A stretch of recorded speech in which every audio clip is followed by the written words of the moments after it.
Hi, and welcome to Habits for Humans, the podcast that explores what makes people tick and how to program this brain of ours to do what we actually want it to do through habits. And today we have a really special guest. His name is Will Fuller. He's going to talk to us about how building habits is in and of itself a habit. And so how we get in the habits of actually building habits. I'm your host, Kim Flynn, and today we're going to talk to Will about a process that we went through a couple of weeks ago. So confession time here. This is the first time I forgot to record a podcast. So we recorded the original about 2 weeks ago. I emailed Will, I texted him right after and said, "Oh my goodness, I'm so embarrassed. I completely forgot to record it." And the heartbreaking thing was, it was so good. It was so good. So we're going to review that again. Will took me through this process. He calls it the 401k something or other. It's kind of like the 401k health plan. So you treat your health as if it's your 401k. You say, what are my goals? When I'm retired, what are my health goals? And then you back into those goals and say, what do I what do I need to start doing now to get to those health goals? And it was fascinating. And he took me through this whole process and it was beautiful and we lost it all. So now we're going to do kind of like a review of that. We're going to review what he talked about last time because it was so good. And then you get the actual added bonus of then being able to hear the follow-up. And he's going to take me through the follow-up questions, make any adjustments, and see how I did. So I'm going to be put on the spot again today. So I'm so excited to introduce him to you. We do have a giveaway for our listeners at the end, so stay tuned. We have two giveaways today if you like free stuff, something from Will and something from our sponsor, Card Salad. So a word from our sponsor, Habits for Humans, is brought to you by Card Salad, a health and wellness company that teaches you how to program your brain using systems and habits. So you know how everyone wants to eat healthy, but you haven't meal planned. And so if you're tired and hungry and exhausted, you just go to the freezer and pull out the chicken nuggets or the frozen pizza. So instead of that plan, we actually teach you habits to always meal plan. And that way you're always grocery shopping every week. You always know what's for dinner every night and all the meal planning is done for you. It's kind of like HelloFresh, but a lot less expensive. So it's called Eat Well. It's a done for you meal planning system. It comes with a menu board you hang on your refrigerator, recipe cards, a shopping list, and stay tuned to the end of this podcast for a free week of content from our sponsor. I'm excited to reintroduce Will to all of you. Will Fuller is a peak performance and holistic health coach with a background in sports science, education, and clinical sports medicine. He taught physical education in London, Kenya, and Kuwait before training in holistic health coaching in San Francisco. He has over 20 years experience in health, fitness, and injury prevention, and he has reached millions around the world and continues to do so on his journey to reach many others. Welcome again, Will. Thank you, Kim. Thanks so much. I think this is a great opportunity for your listeners now to hear you on the spot again. This is something that they can follow along with at the end of the podcast, where we give them a link to be able to do the same process that Kim's going to be going through today. So you can listen to this two ways. One, you can just listen to this and follow along in your own head or mind. Or you can follow along in the sheet as well. And Kim's going to put the link at the end of the podcast for this. Yeah, so it'll be in the show notes no matter where you find us on any podcasting platform, on the website or on YouTube. It's in the show notes and you can find that link and you'll probably want it. So Will, take it away.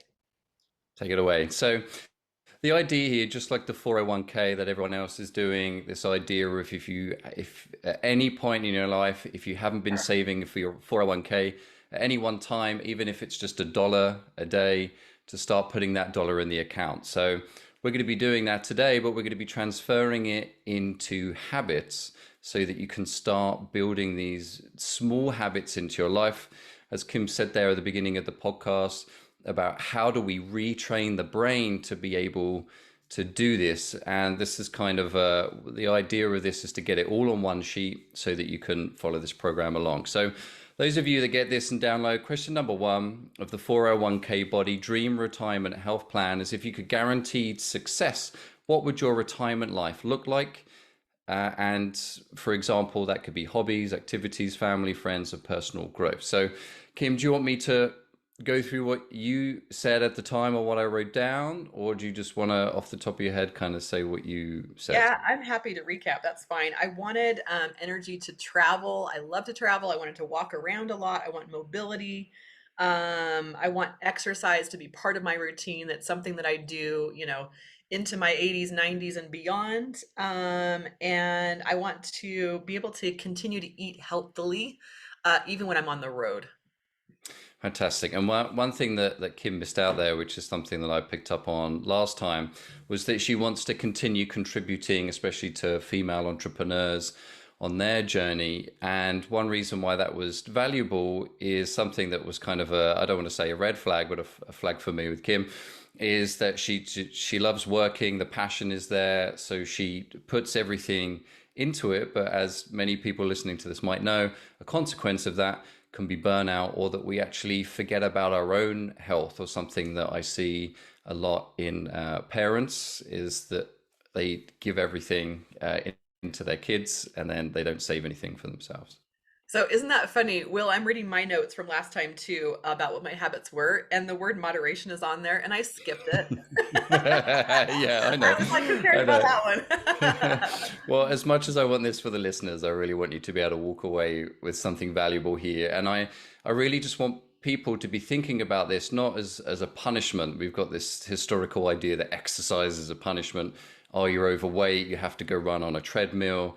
This kind of 20 years ago, I'm not going to go into the history of it, but of where we got this idea that you kind of, well, I used to be a phys ed teacher, so you need to run around the field 50 times, and that was exercise. And from that moment on, everyone hated their gym teacher, and that was their memory of this. And there's been such a big shift over the last 5 or 10 years on what fitness can be to you, and the variety there is so optional. So I want people to start thinking about this, as they can really start doing small steps now so they can do it. So the question number one is, what does that retirement life look like? And that gets you driven towards something other than this kind of exercise as a punishment or health as a punishment. And then the second question is, why do you want to live this life? Why do you want to be doing the contribution? Why do you want to be traveling every 6 weeks, still working, using your brain? What's your why behind the dream? Because it makes me happy. Yes, excellent. So everything kind of really boils down to, it makes us happy. Something you also said last time is that it creates variety for you. It's something different every day. I can imagine you're helping all these different entrepreneurs, and you've got all these different activities going on. So it gives us a little bit of juice. And then also you're happy when you're working. So again, this old paradigm shift that we're going through, where retirement is you go to school, you're born, you go to school, you work for 30 years, you retire, enjoy the rest of your life, and you die. Whereas the new paradigm coming through is actually there's 5 or 6 phases to our life now, and not just 3 or 4. So I think more and more people are coming to realize that not that they have to work financially. For some people they might need to, but that it's something that they love doing. And maybe they've seen a parent or a loved one retire and actually saw deprivation in their health, maybe onset of Alzheimer's as a result of retiring. And I don't want people to link that to in their brain, but as neuroscience comes along, it's showing that an active brain, staying active, staying healthy, is as essential for brain health as it is for everything else. So here's a question for you. Post 2020, do you think the US is kind of catching up to Europe? And maybe you would know more than anyone else in the US because you've lived around the world. Do you think we're finally catching up? Because the US culture is so drive, drive, drive, and just like you were saying, and then suddenly stop and retire when you're 65. Do you think we're becoming more moderate? Yes, I think so, and unfortunately not through choice. I think Ariana Huffington is a great example of that, and I had the pleasure of working in Silicon Valley for the last 10 years. So I worked with some of Silicon Valley's finest, and even at the higher level, I was seeing people that were at the peak of their career, and they were coming to almost a sad realization that was coming in slowly, that the pace that they were doing wasn't healthy, and then B, is it necessarily what they want to be doing for the next 10, 20, 30 years once they were hitting this realization that's where they were at. So you talked about these different phases. It's not just, work and then retire and then die. So there's 5 or 6 phases. Would you mind running through what those phases are? It's It was based on a study at Harvard Business School by two economists, and they were saying now, so people can just look at this now and say, their point is that change, if you want to be successful in life, and this is what I'm doing with I've got a 3 and a 5 year old, so this is my focus for them, is that if you can get healthy at change, it's going to make life a lot easier for you. And anyone over the last kind of 2 or 3 years that have experienced that can be a testament to that. That the biggest challenge here was the constant change that was going on. So now it's more college or university or an extended study there once you've done your high school education.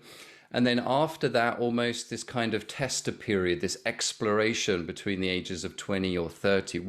What is it that I really want to do? Where do I fit in? Where is my community? So as an educator, we focused a lot on high school kids as that period of finding their identity.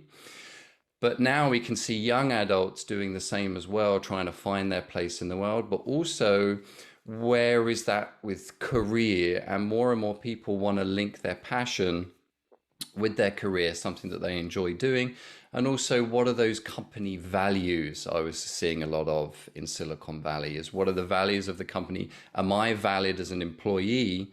And what is my sense of self-worth? And what is my daily life? I feel like before it was your life was Saturday, Sunday, and then Monday to Friday was this thing that you had to do so that you could pay the bills. Whereas I think now people are starting to say, well, actually, I'm spending 80% of my time at work. Maybe that's where I should also be focusing my energy on being happy and healthy and energized. So this idea of 20s and 30s is this exploration phase, and how can we support people as they're going through that?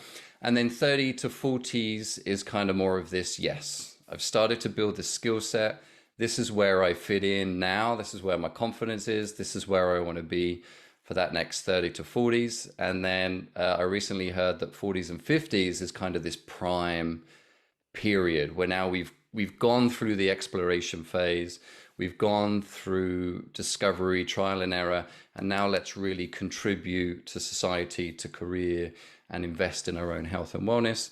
And then with this idea then of 50s and 60s as more of a wisdom age and giving back to people that we can see coming out, and we can kind of see people, in particular billionaires now, that are committing to give away a large portion of their wealth because they kind of get to the, not the end of their life, but they get to this point where they're like, oh, this is actually meaningless. Like, I've got billions of dollars, but it doesn't actually mean anything, especially if they get sick. So this idea of change and these increased phases of our life.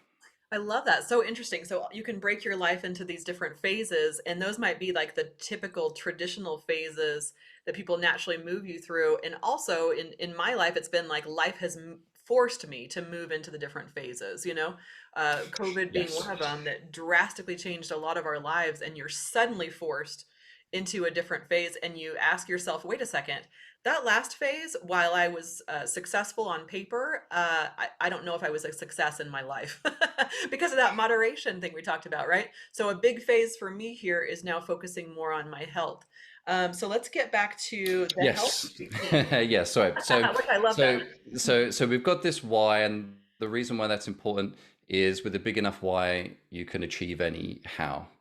And so it gives us a different driving force, again, moving away from this old model of I have to exercise or I'm going to get fat or ugly or I'm not going to be able to climb the stairs anymore. It's this stronger why, this stronger driving force. As animals, we either move towards pleasure or away from pain.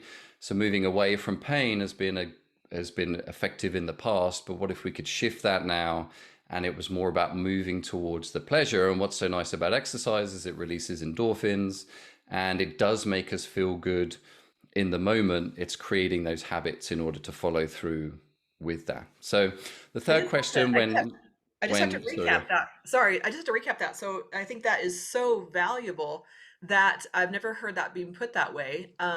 Instead of moving away from pain when we exercise, like, oh, I'm fat, I'm ugly, I need to get on the treadmill so that I'll be acceptable to society, right? So instead of that model, we're moving towards pleasure. What does it feel like to exercise? What do I enjoy doing? I just love that analogy. I've never heard that before. And what do you want? So a big thing that came out when we did the assessment call was that you wanted to travel every 6 weeks. And I love that because it for the longest time that's kind of been our you work your ass off all year and you get 2 weeks of the year, and that's when you get to be happy and then be miserable for the rest of the year. That was kind of the old paradigm that I grew up with anyway. So this idea of now you're working toward and you're creating this image of what it is that you want, instead of moving away from something that you don't want. So the third question when looking at your overall dream health retirement plan is how now what does your health need to look like in order to support that, in order to support being continuously active, to travel, to be happy? What does your health need to look like? So interesting. So we talked what 2 3 weeks ago? I can't remember the first time. And I talked about my dream life having that every 6 weeks travel.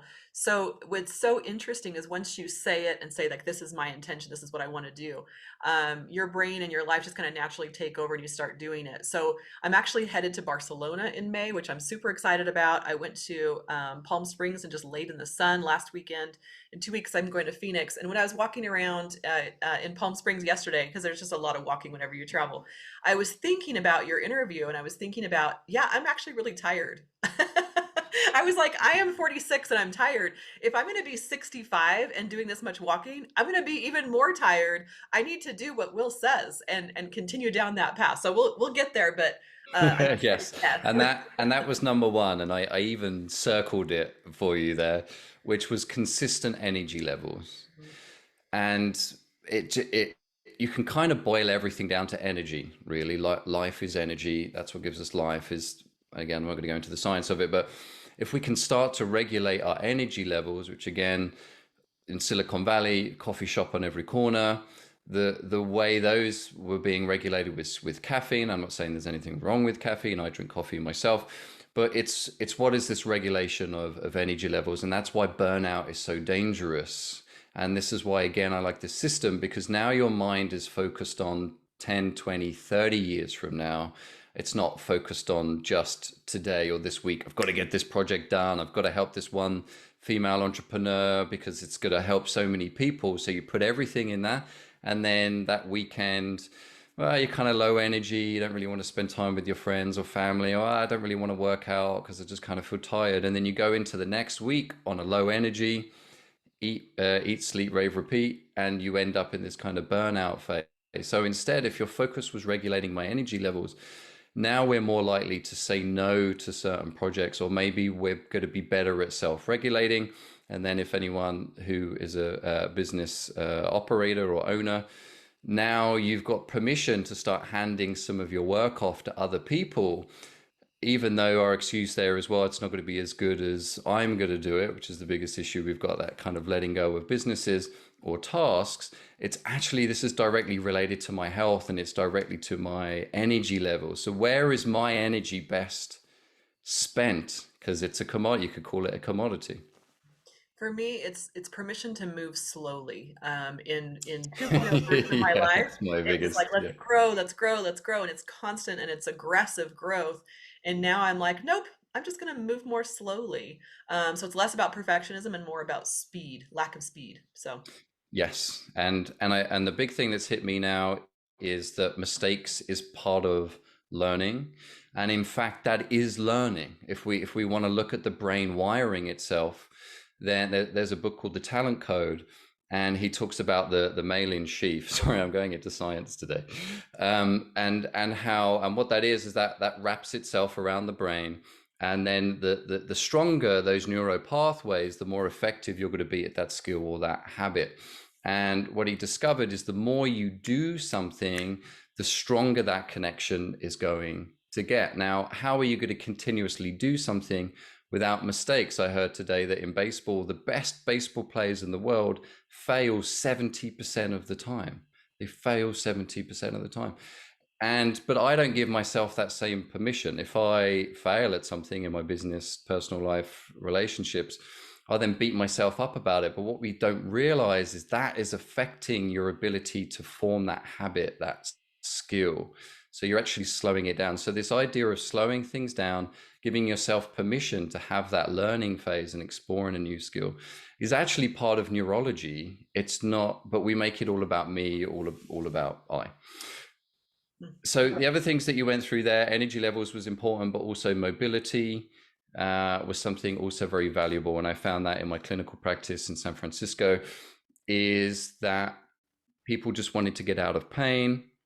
But really what I wanted them moving towards was having a more mobile life, being more active. And the biggest trick I found was not getting people out of pain. It's how do you get someone out of pain? And then how do you get them physically active without pain? And a lot of people are missing that second step. And the reason why that's so valuable is because it's being active is what keeps you out of pain. It kind of goes against maybe what we've been raised to believe. That's my big takeaway this time around. That one's really hitting hard for me. Instead of moving away from pain, we move towards pleasure, and I just keep hearing that again and again. And it's a big mental shift. Again, if we're looking at neural pathways and rewiring the brain, we want to wire the brain towards what we want in life. Whereas everyone's wiring their brains to move away from something that they don't want, either a bad relationship or a career that they don't want or people they don't want to be around. Instead, you need to take the time. And when we went through this process, we did it in like 30, 40 minutes. It doesn't have to be something that you sit down and have to really spend hours on, like maybe you did with your finance.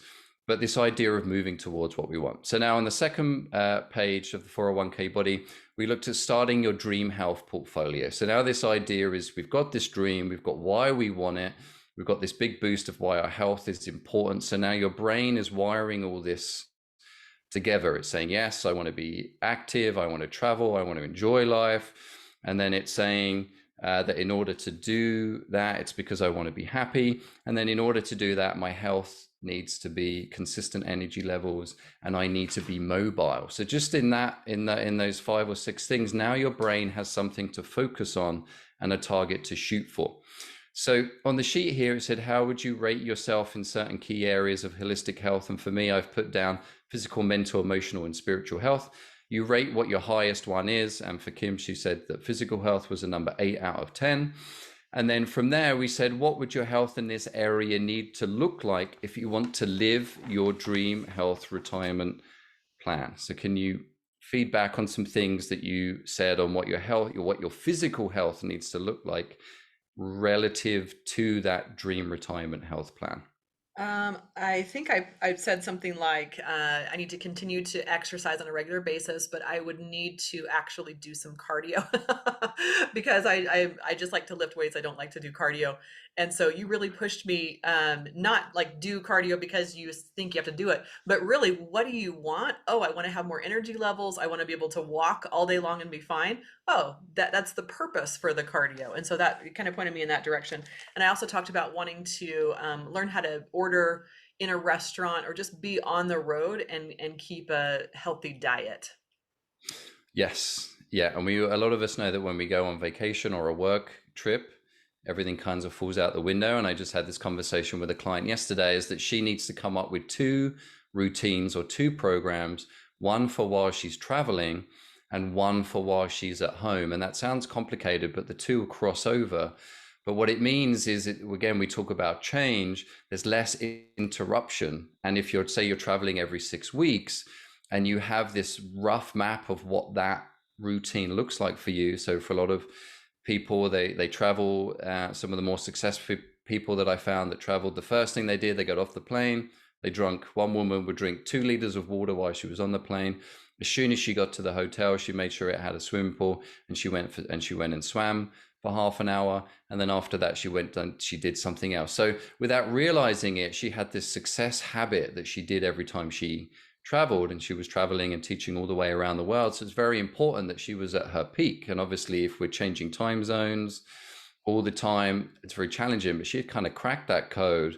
And it came from creating that routine and that plan. So again, that's why this is valuable, just to take an hour to sit down, or half an hour, and map this out. So a few other things we had in here: that you needed to have a good at-home routine as well, and to make sure you're sticking with your yoga classes, and then going out and walking the dog on a frequent basis. So again, we can already see that Kim is building this portfolio where she's actually identifying these habits in her day that she is doing already, but if she does them consistently, then that's when she's going to get the results. So the second thing here is, again, to add a why, which is, why does this support your dream health?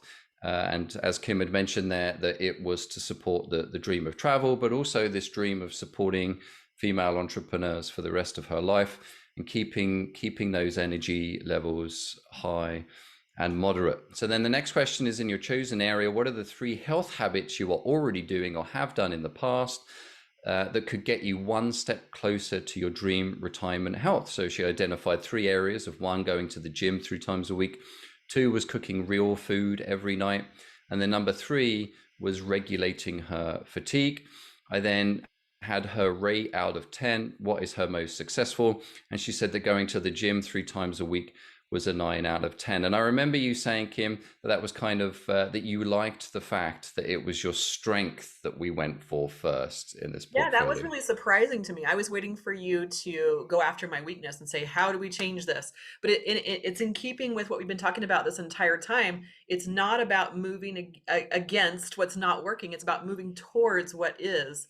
And so I'm just hearing that thread again and again. It's not about attacking that piece that you don't like. It's about saying, what do I like? How do I build on that? And one reason why it's so valuable is, at the beginning of the podcast here, Kim mentioned about making a habit of making a habit. So that's why this process is so valuable, is because that habit is mapped out for you. And a big part of the habit model is reward, which so many people forget. So again, we can talk about the science of it another time, but that reward is so valuable because, remember, I said about the mailing sheath and the neurons firing and wiring.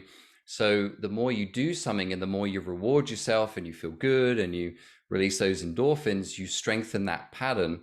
But what you're also doing is you're strengthening this process of habit forming. So then when Kim comes to address the idea of creating habits to regulate fatigue, or again, that's what we're moving away from. So let's say you want to moderate higher energy levels, right? So we're moving towards the positive instead of away from the negative.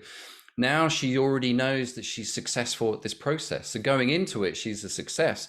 Whereas she actually rated herself as regulating fatigue as a 4 out of 10. So if we choose that first, the mindset is, wow, 4 out of 10, like really? Like I haven't been good at this since I was college, and I'm always tired all the time, of really. So getting good at the habit. So I want people that when they do this to really choose a strength for them, so that they can see what the process looks like and actually reward yourself, which strangely enough is one of the hardest things to do. And I think it's so cultural. I was certainly raised, if you achieve something, then just keep it to yourself, and just move to the next goal. And while moving to the next goal is valuable from a neurological point of view, if we skip the reward phase, then we're robbing the brain's ability to be like, yes, this is it, I love this, I love doing this cardio 10 minutes. Like I can see myself walking up those steps in the Amalfi Coast. Like I can see the sunset. This feels good. So now creating the habit of tracking. So this was kind of the final phase of habit forming that I said last time, is what most people miss. So we go to all this effort, we got this dream goal, we got this dream retirement plan, we know what area of fitness or health that we want to focus on. And then we get to the area of tracking, and then we fall off that as well. So that's kind of the third and final part. But before that, I just want to highlight that when you come up on the sheet here, that when you come up with your habit that you're looking at, so with Kim, it was to go to the gym 3 times a week. So on the second part of the page, it says, when my number 1 health habit in this area works well, what are the steps that make it happen successfully? So we reverse engineer, and we said number 10 was going to the gym 3 times a week. And then we moved backwards. What are those steps that get us there? And this is what we forget, that we realize that these are the steps of habits that at some point Kim wasn't exceptionally good at. Every master was once a disaster. So she might have hit barriers at each of these points. So I'll go through them so people can hear them. The first step she does is she writes it in her calendar and she maps out when she's going to do it. Number two is that she has her gym clothes ready to go, super valuable. Number three is that she then drives to the gym. Number four is she has her headphones, put her headphones in. And then number five, she selects a playlist. So now your brain isn't just focusing on the gym, because if the gym is exhausting, your brain is going to focus on the fact that you're exhausted. So if you've had a busy day at work and you've wired in your brain gym is tiredness, there's not much of a chance that you're going to go to the gym. But if you can reverse engineer it, you've already put it in your calendar, you've already got your gym clothes, you're already in the car, you've got your headphones fully charged, and you're already putting on your playlist. It removes that debate of should I not go, and that's the definition of a habit, as a subconscious activity that we do on a regular basis. So then we came up with a specific, measurable, realistic goal for that, and we said that it was 10 minutes of walking on those 3 times. So I have to report back how I did, right? Yes, please do. So when I traveled, I just walk all day long. So I don't go to the gym or even attempt to do that. But when I was here, I did that 2 out of the 3 times that I went. And the third time I didn't have enough time. And so I give myself an hour at the gym, and that extra 10 minutes doesn't sound like a lot, but it takes an extra, 15 minutes, if that makes sense. And so I need to put in more time there. And then you also talked about that reward, or the tracking, and the tracking and the reward are one and the same to me. I get a lot of joy out of just checking things off a list. A lot of type A people enjoy that. Like Will, I think you enjoy that as well. Like tracking the reward. Just saying you did it is like, yay, I did it. And so we talked about the reward for me, going to a coffee shop, pulling out my iPad and doing like my analysis or whatever else. And so talking about all these little habits that build up to the final. Like I tried to do it a couple times. I just had my iPad and the little pencil that I always worry about losing, because those stupid things are like $150 each, and they're so easy to lose, and I don't have a bag to hold it in. So, so my long story short is I have to find a bag. I bought a bag. It's not the right bag. I need to return it and find another bag. There's so many little steps that go into, okay, now I have the bag. Now I have the iPad. Now I go to my place. Does that make sense? And so I'm Yes. being patient with myself in all the little steps that it takes to build that habit, because it's not just going to happen overnight. It kind of has to, for me, it has to kind of feel good, like I have to have the right bag, and to get me to, I don't know. Are you following this? Yes, well, and what I want people to get out of this call from me today, other than this process, is that is a normal part of learning, and that it's been drilled into us that's failure. We've that mistakes equals failure, and you only fail once you give up. So if we shift our paradigm on that, it's okay, this is what I want to be my reward. This is also part of my tracking. So if it's going to be good, if it's going to feel right, if it's actually going to be a reward, I want it to be right. So there's going to be this process. But what's cool about this is once you've got it down, you've written it down, it's something that you might repeat for the next year, 5 years, 10 years. And looking back, it might actually be this key component to regulating your energy levels. It's a check-in, it's a review that you do every week. And looking back, it could be something super valuable. So that's why on the sheet, I say, what is 80% of your goal?